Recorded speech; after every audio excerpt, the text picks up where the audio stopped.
Masyarakat Sulut prihatin dengan kasus dana donasi almarhumah Natasha Anto di Kamboja. Kasus penyalahgunaan dana 200 juta rupiah ini DP Paitua sendiri kata yang ada pakai. DP Paitua penama JR alias Jovan.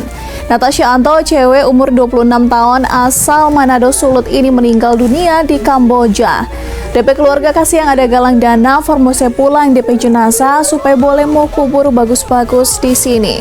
Almarhumah petama nama Mercy bilang pertama nih donasi petujuan formose pulang jenazah. Menurut Mercy, dana 200 juta rupiah so transfer pa Natasha Pepaitua ini Jovan perekening.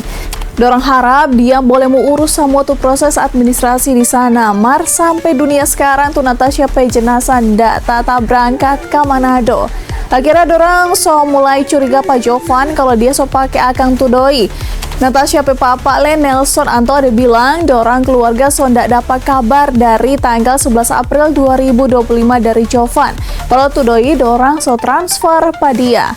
Mercy yang ada bantu koordinasi biaya donasi ada bilang tuh dana darurat itu ada transfer langsung Pak Jovan. Dorang harap semua Jovan yang boleh mau atur tuh pemulangan jenazah markasnya sampai sekarang ndak tak pulang tuh Natasha pe jenazah. Dorang so curiga kalau doi Jovan so pake. Natasha pe papa bilang kalau keluarga so coba telepon dan kirim pesan Pak Jovan mar dia ndak pernah respon. Ini bikin yakin keluarga kalau itu doi memang dia so pake. Beliau bilang dia so kecewa sekali dengan di Jovan pe kelakuan. Ini kasus so viral kemana-mana. So bukan cuma keluarga mar sampai satu Sulut ini yang terkenal DP Solidaritas so prihatin sekali.